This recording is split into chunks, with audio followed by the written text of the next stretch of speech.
BTV देख रहे ਸਾਰੇ ਦਰਸ਼ਕਾਂ ਨੂੰ ਪਿਆਰ ਭਰੀ ਸਤਿ ਸ਼੍ਰੀ ਅਕਾਲ। ਮੈਂ ਸਿਮਰਨਜੀਤ ਕੌਰ ਲੈ ਕੇ ਹਾਜ਼ਰ ਹਾਂ ਕੈਨੇਡਾ ਅਤੇ ਅੰਤਰਰਾਸ਼ਟਰੀ ਖਬਰਾਂ ਦਾ ਬੁਲੇਟਿਨ। ਸਭ ਤੋਂ ਪਹਿਲਾਂ ਸ਼ੁਰੂਆਤ ਕਰਦੇ ਹਾਂ ਮੁੱਖ ਖਬਰਾਂ ਦੇ ਨਾਲ। ਟਰੰਪ ਨੇ ਚੋਣਾਂ ਦੇ ਮਾਮਲੇ 'ਚ ਐਟਲਾਂਟਾ 'ਚ ਕੀਤਾ ਸਰੈਂਡਰ, $2 ਲੱਖ ਦਾ ਬੌਂਡ ਦੇ ਕੇ ਰਿਹਾ। ਕੈਲਗਰੀ ਦੇ ਨਾਰਥ ਈਸਟ ਇਲਾਕੇ 'ਚ ਦਿਨ ਦਿਹਾੜੇ ਹੋਈ ਗੋਲੀਬਾਰੀ, ਪੁਲਿਸ ਵੱਲੋਂ ਕੀਤੀ ਜਾ ਰਹੀ ਹੈ ਜਾਂਚ। ਨਾਰਥ ਵੈਸਟ ਟੈਰੀਟਰੀਜ਼ ਦੀ ਹੇ ਰਿਵਰ ਫੋਰਟ ਸਮਿਥ ਕਮਿਊਨਿਟੀ ਲਈ ਵਧਿਆ ਅੱਗ ਦਾ ਖਤਰਾ। ਮਿਸ਼ੀਗਨ 'ਚ 121 ਕਿਲੋਮੀਟਰ ਪ੍ਰਤੀ ਘੰਟਾ ਦੀ ਰਫ਼ਤਾਰ ਨਾਲ ਆਇਆ ਤੂਫਾਨ, ਬਿਜਲੀ ਦੀਆਂ ਲਾਈਨਾਂ ਠੱਪ, ਕਈ ਲੋਕਾਂ ਦੀ ਮੌਤ। ਹੁਣ ਖਬਰਾਂ ਵਿਸਥਾਰ ਨਾਲ। ਸਾਬਕਾ ਰਾਸ਼ਟਰਪਤੀ ਡੋਨਾਲਡ ਟਰੰਪ ਨੇ ਲੰਘੇ ਵੀਰਵਾਰ ਨੂੰ ਜਿਓਰਜੀਆ 2020 ਦੇ ਚੋਣ ਮਾਮਲੇ 'ਚ ਐਟਲਾਂਟਾ ਪਹੁੰਚ ਕੇ ਸਰੈਂਡਰ ਕੀਤਾ, ਪਰ ਸਰੈਂਡਰ ਕਰਨ ਤੋਂ 20 ਮਿੰਟ ਬਾਅਦ ਹੀ ਟਰੰਪ $2 ਲੱਖ ਦਾ ਬੌਂਡ ਦੇ ਕੇ ਰਿਹਾ ਹੋ ਕੇ ਨਿਊ ਜਰਸੀ ਲਈ ਰਵਾਨਾ ਹੋ ਗਏ। ਰਵਾਨਾ ਹੋਣ ਤੋਂ ਪਹਿਲਾਂ ਟਰੰਪ ਜਦੋਂ ਆਪਣੀ ਗੱਡੀ 'ਚ ਬੈਠੇ ਤਾਂ ਟਰੰਪ ਨੇ ਖਿੜਕੀ ਵਿੱਚੋਂ ਇੱਕ ਥੰਬਸ ਅਪ ਫਲੈਸ਼ ਕੀਤਾ। ਇਸ ਪੂਰੇ ਮਾਮਲੇ 'ਚ ਟਰੰਪ ਨੇ ਜੇਲ੍ਹ ਦੇ ਸੰਖੇਪ ਦੌਰੇ ਤੋਂ ਬਾਅਦ ਕਿਹਾ ਕਿ ਉਸ ਨੂੰ ਕੋਈ ਪਛਤਾਵਾ ਨਹੀਂ ਹੈ ਅਤੇ ਨਾਲ ਹੀ ਆਪਣੀ ਗੱਲ ਤੇ ਜ਼ੋਰ ਦੇ ਕੇ ਕਿਹਾ ਕਿ ਉਸਨੇ ਕੁਝ ਵੀ ਗਲਤ ਨਹੀਂ ਕੀਤਾ, ਬਲਕਿ ਉਸਦੇ ਚੋਣ ਨਤੀਜਿਆਂ ਨੂੰ ਵਿਗਾੜਨ ਦਾ ਦੋਸ਼ ਲਗਾਉਣ ਵਾਲੇ ਕੇਸ ਨੂੰ ਟਰੰਪ ਨੇ ਨਿਆਂ ਦੀ ਧੋਖਾਧੜੀ ਕਿਹਾ। ਜ਼ਿਕਰਯੋਗ ਹੈ ਕਿ ਟਰੰਪ ਤੇ ਜਿਓਰਜੀਆ 'ਚ ਹੋਈ 2020 ਦੀਆਂ ਚੋਣਾਂ ਦੇ ਨਤੀਜੇ ਉਲਟਾਉਣ ਦਾ ਦੋਸ਼ ਲੱਗਿਆ ਸੀ, ਜਿਸ ਨੂੰ ਲੈ ਕੇ ਟਰੰਪ ਵੱਲੋਂ ਸਰੈਂਡਰ ਕੀਤਾ ਗਿਆ। ਤੁਹਾਨੂੰ ਦੱਸ ਦਈਏ ਕਿ ਮਾਰਚ ਤੋਂ ਬਾਅਦ ਟਰੰਪ ਦੇ ਖਿਲਾਫ ਇਹ ਚੌਥਾ ਅਪਰਾਧਿਕ ਮਾਮਲਾ ਹੈ, ਜਦੋਂ ਟਰੰਪ US ਦੇ ਇਤਿਹਾਸ ਵਿੱਚ ਦੋਸ਼ੀ ਠਹਿਰਾਏ ਜਾਣ ਵਾਲੇ ਪਹਿਲੇ ਸਾਬਕਾ ਰਾਸ਼ਟਰਪਤੀ ਬਣੇ ਸੀ। ਉਦੋਂ ਤੋਂ ਟਰੰਪ ਨੂੰ ਫਲੋਰੀਡਾ ਅਤੇ ਵਾਸ਼ਿੰਗਟਨ ਵਿੱਚ ਸੰਘੀ ਦੋਸ਼ਾਂ ਦਾ ਸਾਹਮਣਾ ਕਰਨਾ ਪਿਆ ਹੈ ਅਤੇ ਇਸ ਮਹੀਨੇ ਸਾਬਕਾ ਰਾਸ਼ਟਰਪਤੀ ਨੂੰ ਐਟਲਾਂਟਾ ਵਿੱਚ 18 ਹੋਰਾਂ ਦੇ ਨਾਲ ਦੋਸ਼ੀ ਠਹਿਰਾਇਆ ਗਿਆ ਸੀ, ਜਿਸ ਵਿੱਚ ਟਰੰਪ ਦੇ ਸਾਬਕਾ ਚੀਫ ਆਫ ਸਟਾਫ ਮਾਰਕ ਮੀਡੋਜ਼ ਅਤੇ ਨਿਊਯਾਰਕ ਦੇ ਸਾਬਕਾ ਮੇਅਰ ਰੂਡੀ ਗਿਓਲਾਨੀ ਵੀ ਸ਼ਾਮਲ ਹਨ, ਜੋ ਕਿ ਇੱਕ ਰੈਕੇਟਰਿੰਗ ਕਾਨੂੰਨ ਦੇ ਤਹਿਤ ਗੈਂਗ ਦੇ ਮੈਂਬਰ ਅਤੇ ਸੰਗਠਿਤ ਅਪਰਾਧ ਵਿੱਚ ਗਿਣਿਆ ਜਾਂਦਾ ਹੈ। ਕੈਲਗਰੀ ਨਾਰਥ ਈਸਟ ਦੇ ਮੈਕੌਲ ਭਾਈਚਾਰੇ ਵਿੱਚ ਦਿਨ ਦਿਹਾੜੇ ਹੋਈ ਗੋਲੀਬਾਰੀ ਦੀ ਖਬਰ ਸਾਹਮਣੇ ਆਈ ਹੈ, ਜਿੱਥੇ ਕੈਲਗਰੀ ਪੁਲਿਸ ਵੱਲੋਂ ਮਾਮਲੇ ਵਿੱਚ ਜਾਂਚ ਕੀਤੀ ਜਾ ਰਹੀ ਹੈ। ਮਾਮਲੇ 'ਚ ਜਾਂਚ ਕਰ ਰਹੇ ਅਧਿਕਾਰੀਆਂ ਨੇ ਜਾਣਕਾਰੀ ਦਿੱਤੀ ਕਿ ਉਹਨਾਂ ਨੂੰ 12 ਸਟਰੀਟ ਐਨੀ ਦੇ 4800 ਬਲਾਕ ਵਿੱਚ ਸ਼ੈਵਰੋਨ ਗੈਸ ਸਟੇਸ਼ਨ ਤੇ ਬੁਲਾਇਆ ਗਿਆ ਸੀ, ਜਿੱਥੇ ਦੁਪਹਿਰ ਤੋਂ ਕੁਝ ਸਮਾਂ ਪਹਿਲਾਂ ਕਿਸੇ ਨੇ ਗੋਲੀਬਾਰੀ ਕੀਤੀ ਅਤੇ ਫਿਰ ਉੱਥੋਂ ਰਵਾਨਾ ਹੋ ਗਿਆ। ਪੁਲਿਸ ਦਾ ਕਹਿਣਾ ਹੈ ਕਿ ਦੁਪਹਿਰ 12:15 ਵਜੇ ਇਸ ਘਟਨਾ ਦੀ ਰਿਪੋਰਟ ਕੀਤੀ ਗਈ ਸੀ, ਜਿਸ ਵਿੱਚ ਕਿਸੇ ਦੇ ਜ਼ਖਮੀ ਹੋਣ ਦੀ ਸੂਚਨਾ ਨਹੀਂ ਹੈ। ਮੌਕੇ ਤੇ ਮੌਜੂਦ ਮਾਊਂਟ ਰੋਇਲ ਯੂਨੀਵਰਸਿਟੀ ਦੇ criminal justice professor dog king ਨੇ ਆਪਣਾ ਬਿਆਨ ਦਿੰਦੇ ਹੋਏ ਕਿਹਾ ਕਿ ਦੁਪਹਿਰ ਦੇ ਉਸ ਸਮੇਂ ਇਹ ਘਟਨਾ ਵਾਪਰੀ ਜਿੱਥੇ ਬਹੁਤ ਸਾਰੇ ਲੋਕਾਂ ਦੀ ਆਬਾਦੀ ਮੌਜੂਦ ਹੈ। ਕਿੰਗ ਨੇ ਅੱਗੇ ਕਿਹਾ ਕਿ ਇਸ ਕਿਸਮ ਦੀ ਹਿੰਸਾ ਜਨਤਕ ਸੁਰੱਖਿਆ ਦੇ ਨਜ਼ਰੀਏ ਤੋਂ ਚਿੰਤਾਜਨਕ ਹੈ। ਜੇਕਰ ਕਿਸੇ ਵੀ ਵਿਅਕਤੀ ਨੂੰ ਇਸ ਘਟਨਾ ਬਾਰੇ ਕੋਈ ਵੀ ਜਾਣਕਾਰੀ ਹੈ ਜਾਂ ਡੈਸ਼ ਕੈਮ ਦੀ ਫੁਟੇਜ ਹੈ ਤਾਂ ਉਸ ਨੂੰ ਪੁਲਿਸ ਨੂੰ ਫੋਨ ਕਰਕੇ ਜਾਣਕਾਰੀ ਦੇਣ ਲਈ ਕਿਹਾ ਗਿਆ ਹੈ। ਇਸ ਦੇ ਨਾਲ ਹੀ ਕ੍ਰਾਈਮ ਸਟੋਪਰਸ ਤੇ ਵੀ ਇਸ ਬਾਰੇ ਜਾਣਕਾਰੀ ਦਿੱਤੀ ਜਾ ਸਕਦੀ ਹੈ। ਬ੍ਰਿਟਿਸ਼ ਕੋਲੰਬੀਆ ਦੇ ਓਕਾਨਾਗਨ ਅਤੇ ਕੈਲੋਨਾ ਸ਼ਹਿਰ ਦੀਆਂ ਸੀਮਾਵਾਂ ਦੇ ਅੰਦਰ ਸਾਰੇ ਪਿਛਲੇ ਇਵੈਕੂਏਸ਼ਨ ਆਰਡਰਸ ਅਤੇ ਯਾਤਰਾ ਤੋਂ ਬੈਨ ਹਟਾ ਦਿੱਤਾ ਗਿਆ ਹੈ, ਕਿਉਂਕਿ ਇਸ ਹਫਤੇ ਦੇ ਮੀਂਹ ਤੋਂ ਬਾਅਦ ਉੱਥੇ ਵਾਈਲਡ ਫਾਇਰ ਘਟ ਗਈ ਹੈ। ਐਮਰਜੈਂਸੀ ਪ੍ਰਬੰਧਨ ਮੰਤਰੀ ਬੋਵਿਨ ਮਾਂ ਨੇ ਇੱਕ ਬਿਆਨ ਵਿੱਚ ਕਿਹਾ ਹੈ ਕਿ ਮੈਕਡੋਗਲ ਕ੍ਰੀਕ ਜੰਗਲ ਦੀ ਅੱਗ ਦੇ ਨਾਲ ਲੱਗਦੇ ਪੱਛਮੀ ਕੈਲੋਨਾ ਤੱਕ ਯਾਤਰਾ ਪਾਬੰਦੀਆਂ ਅੱਧੀ ਰਾਤ ਤੋਂ ਹਟਾ ਦਿੱਤੀਆਂ ਗਈਆਂ ਹਨ। 19 ਅਗਸਤ ਨੂੰ ਖੇਤਰ ਦੇ ਬਹੁਤ ਸਾਰੇ ਹਿੱਸੇ ਵਿੱਚ ਇਹ ਯਕੀਨੀ ਬਣਾਉਣ ਤੋਂ ਬਾਅਦ ਕਿ ਇਵੈਕੂਏਟ ਕਰਕੇ ਗਏ ਲੋਕਾਂ ਅਤੇ ਐਮਰਜੈਂਸੀ ਕਰਮਚਾਰੀਆਂ ਲਈ ਰਿਹਾਇਸ਼ ਮੌਜੂਦ ਹੈ, ਕੈਲੋਨਾ, ਪੈਨਟਿਕਟਨ, ਵਰਨੌਨ ਅਤੇ ਕੈਂਪਲੋਪਸ ਲਈ ਪਾਬੰਦੀ ਇਸ ਹਫਤੇ ਦੇ ਸ਼ੁਰੂਆਤ ਵਿੱਚ ਹਟਾ ਦਿੱਤੀ ਗਈ ਸੀ।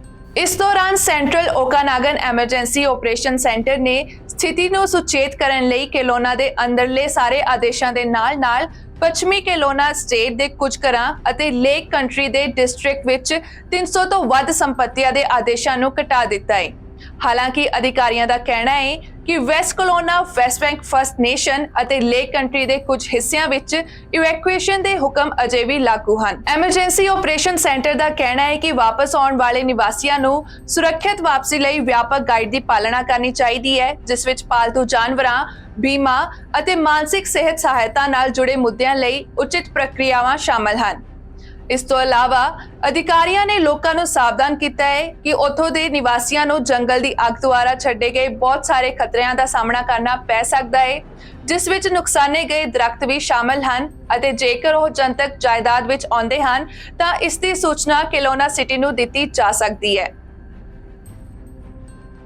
ਬ੍ਰਿਟਿਸ਼ ਕੋਲੰਬੀਆ ਵਿੱਚ ਭਿਆਨਕ ਵਾਈਲਡਫਾਇਰ ਕਰਕੇ ਸ਼ੁਸ਼ਵੈਪ ਲੇਕ ਤੇ ਉੱਤਰੀ ਕੰਢੇ ਉੱਤੇ 100 ਤੋਂ ਵੱਧ ਘਰ ਪੂਰੀ ਤਰ੍ਹਾਂ ਤਬਾਹ ਹੋ ਗਏ ਸੀ, ਜਿਸ ਵਿੱਚ ਇੱਕ ਘਰ ਕੈਲਗਰੀ ਆਏ ਇੱਕ ਪਰਿਵਾਰ ਦਾ ਸੀ। ਕੈਲਗਰੀ ਤੋਂ ਲਗਭਗ 500 ਕਿਲੋਮੀਟਰ ਪੱਛਮ ਵਿੱਚ ਇੱਕ ਪ੍ਰਸਿੱਧ ਸੈਰ ਸਪਾਟਾ ਸਥਾਨ ਹੈ, ਜਿੱਥੇ ਵਾਈਲਡਫਾਇਰ ਨੇ ਸ਼ੁਸ਼ਵੈਪ ਲੇਕ ਦੇ ਉੱਤਰੀ ਕਿਨਾਰੇ ਤੇ ਸਾਕਾਚ ਕ੍ਰੀਕ ਅਤੇ ਸਿਲਿਸਟਾ ਦੇ ਭਾਈਚਾਰਿਆਂ ਨੂੰ ਆਪਣੀ ਚਪੇਟ ਵਿੱਚ ਲੈ ਲਿਆ ਸੀ ਅਤੇ ਕੈਲਗਰੀ ਦਾ ਰਹਿਣ ਵਾਲਾ ਜੋੜਾ ਜੂਲੀ ਅਤੇ ਕੈਵਨ ਮੈਟਿਓਵਸਕੀ 2016 ਵਿੱਚ ਪੱਕੇ ਤੌਰ ਤੇ ਰਹਿਣ ਤੋਂ ਪਹਿਲਾਂ 90 ਦੇ ਦਹਾਕੇ ਦੇ ਅਖੀਰ ਵਿੱਚ ਘਰ ਬਣਾ ਰਹੀ ਸੀ। ਇਹ ਉਹਨਾਂ ਦਾ ਉਹ ਘਰ ਸੀ ਜਿੱਥੇ ਉਹਨਾਂ ਦੇ ਅਜ਼ੀਜ਼ ਇਕੱਠੇ ਹੋ ਸਕਦੇ ਸੀ ਅਤੇ ਇੱਕ ਅਜਿਹੀ ਜਗ੍ਹਾ ਜਿੱਥੇ ਉਹਨਾਂ ਨੇ ਆਪਣੇ ਆਪ ਨੂੰ ਲੰਬੇ ਸਮੇਂ ਲਈ ਆਪਣੀ ਜ਼ਿੰਦਗੀ ਬਤੀਤ ਕਰਦੇ ਹੋਏ ਵੇਖਿਆ ਸੀ। ਜੂਲੀ ਨੇ ਕਿਹਾ ਕਿ ਜਦੋਂ ਇਵੈਕੂਏਸ਼ਨ ਆਰਡਰਸ ਤੋਂ ਬਾਅਦ ਕੈਲਗਰੀ ਆਏ ਤਾਂ ਉਹਨਾਂ ਨੂੰ ਉਮੀਦ ਸੀ ਕਿ ਸ਼ਾਇਦ ਉਹਨਾਂ ਦਾ ਘਰ ਬਚ ਜਾਵੇਗਾ, ਪਰ ਆਨਲਾਈਨ ਵੀਡੀਓ ਆਉਣ ਤੋਂ ਬਾਅਦ ਉਹਨਾਂ ਨੂੰ ਪਤਾ ਲੱਗਿਆ ਕਿ ਜੰਗਲ ਦੀ ਇਸ ਅੱਗ ਵਿੱਚ ਉਹਨਾਂ ਦਾ ਘਰ ਵੀ ਤਬਾਹ ਹੋ ਗਿਆ ਹੈ। ਜ਼ਿਕਰਯੋਗ ਹੈ ਕਿ ਵਾਈਲਡਫਾਇਰ ਕਰਕੇ ਨਾ ਸਿਰਫ ਘਰਾਂ ਦਾ ਨੁਕਸਾਨ ਹੋ ਰਿਹਾ ਹੈ, ਬਲਕਿ ਇਹ ਇੱਕ ਅਜਿਹੀ ਹਕੀਕਤ ਹੈ ਜਿਸ ਦਾ ਸਾਹਮਣਾ ਸ਼ੁਸ਼ਵੈਪ ਖੇਤਰ ਵਿੱਚ ਰਹਿਣ ਵਾਲੇ ਸੈਂਕੜੇ ਹੋਰ ਲੋਕਾਂ ਨੂੰ ਕਰਨਾ ਪੈ ਰਿਹਾ ਹੈ।